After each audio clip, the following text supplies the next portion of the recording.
Hello princesses! Today I'm going to be talking about the Peripera Inklasting Cover Foundation. I picked this up because I'm forever on the hunt for a nice replacement for my Peripera Ink Drop BB foundation, and I have that one in the shade Ivory, and it is the most beautiful yellow pale colour. The formula is fantastic, the bottle size is teeny tiny and so great for travel, and they discontinued it and I kind of died a little bit inside. Now I haven't used it up and I'm kind of like squirreling it away because I don't have anything in that kind of small size that does so well on my skin, so I'm kind of unwilling to keep using it until I can find a replacement. So I was really hoping that this would be a good replacement. I tried another Peripera foundation a couple of months ago, I think now, and I can't remember what it was called. It wasn't this one, it wasn't the same one, I'm pretty sure, but it didn't have like any coverage and the colour was kind of orange, so I was really sad about that. And then I saw this one pop up and I was like, I mean, I'll give it a go. Like, I've had success obviously with that one Peripera foundation, maybe I can find another one. This one is still orange. So the product description for this foundation says, full coverage foundation boasts a long-lasting formula that provides excellent adherence to skin, non-drying, while leaving skin looking dewy and radiant. So the packaging of this foundation is really lovely. It is a teensy tiny bottle that is smaller than my hand, and it has a nice soft squeezable center, which means that if you travel with it, it's probably not going to break. I usually just apply this to the back of my hand because the texture of the foundation isn't so runny that it's going to run off. I don't feel the need to apply it directly to my face, but it does have a really nice sort of like a dropper top. I don't know how to like specifically name that, but it is really handy for getting the foundation out. I have the shade number 1 Ivory, which is shown in these swatches to look quite pale and quite yellow, but in real life it's more orange than you would think. So I'm going to apply the foundation today using a cushion puff. This one is from Etude House and it just happened to be the one that was on top. I find this foundation quite easy to apply. It does look like an okay colour in the monitor here, but in reality it is kind of orange. It's definitely not as yellow as I would like it to be or the old Ink Drop BB was, so that is really disappointing, but what can you do? I also apologise for the sun. It's really windy and really cloudy today, so the sun is going in and out of clouds, but again, can't really stop that. So my cushion puff is definitely my favourite way of applying this foundation. I just think that it gives the most even, easy application for me rather than using a brush or like a damp sponge. I find that a damp beauty blender sucks up too much of the product and the brush just leaves streaky marks, so cushion it is.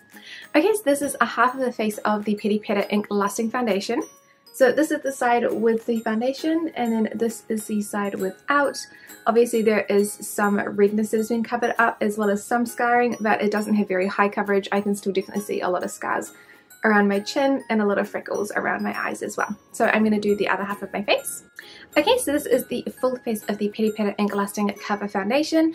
I think that it does look quite nice on my skin. It does look a little bit orange, which I don't particularly like, but again, it's not really showing up on camera, I don't think. So yeah, you can't really see like the more subtle differences, but I can definitely see it in real life and it definitely looks like the wrong colour. It does have a very glowy and dewy finish. It is quite sticky as well, so I do need to set this one with a powder before going through my day. But I think for me it provides a really nice light to medium coverage. It can be buildable, but I prefer not to have a hugely thick layer of foundation. I can put some concealer on some of those scars if I want to, but we all have flaws as part of being human, so I don't really mind that much. So I'm going to do the rest of my makeup and check in with you later. So this is the complete makeup for the day apart from lips because I'm going to go and do some flute practice, so there's not much point in putting lipstick on right now. And the foundation does look really lovely. It's set with the powder and everything like that, so it has still got that dewy finish, but it doesn't feel sticky, so that's really, really good. It is catching on some dry bits, especially around my eyes. I really noticed it as I was doing my eyeshadow today, and this is the Peripera ASMR palette, by the way, which I'm also reviewing. But aside from that, I will check in with you guys a little bit later. So I've had the foundation on for 9 hours today and it is looking pretty good. It is a little bit shiny throughout the T-zone, but not too bad. I'm just going to turn the exposure down because it's very high. It looks more realistic. So there definitely is some wear to my skin. You can definitely see my nose grips from my glasses, which you can generally see. There is a little bald patch on my chin where I have definitely rubbed off some of the coverage from leaning on it. But in general, it doesn't look too bad. There is a soft glow on my skin, but no place of it looks super oily or anything like that. The corners of my eyes still look super dry, which is a bit gross though. So overall, I'm not the hugest fan of this foundation, unfortunately, because I really wanted to be, because like I said, I do actually want to replace the other one. For me, the colour is not quite right for me personally, but in comparison to my perfect shade, which is NARS Sheer Glow in Siberia, it definitely looks more on the peachy to orange spectrum, which is great if your skin has a peachy tone, but mine doesn't. So personally, the colour doesn't look right for me. I also think that it does cling to dry patches in my skin, especially around my eyes. I had a really rough time doing my eyeshadow yesterday because when I looked at it, it just looked so flaky and dry, and specifically like the product description says that it won't do that, basically like a non-drying formula. That's totally not true at all. The product description also says that it is a full coverage foundation. It's not. It's medium.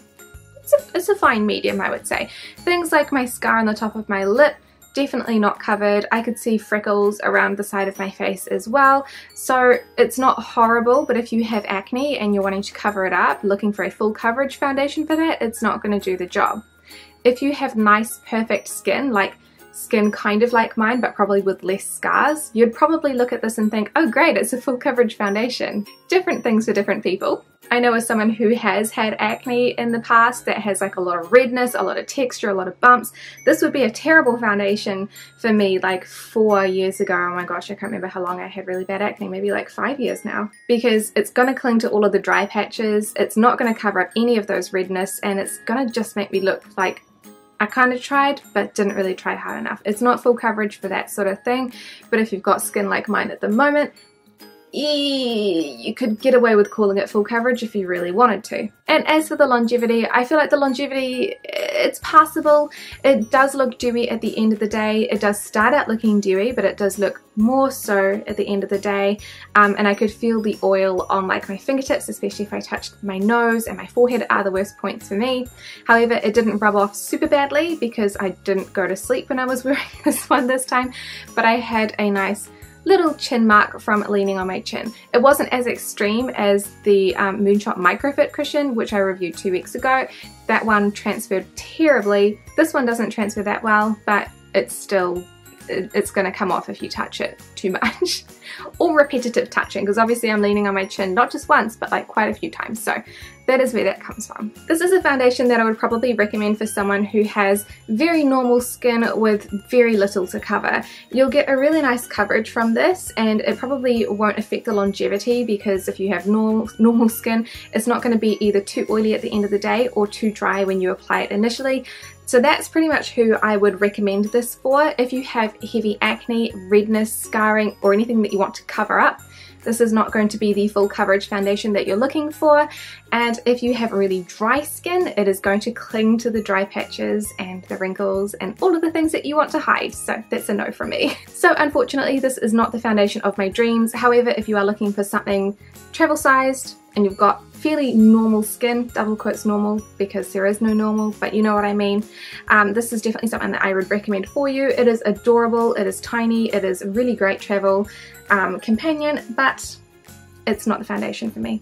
So thank you guys so much for watching this review, and I will see you in the next one. Bye!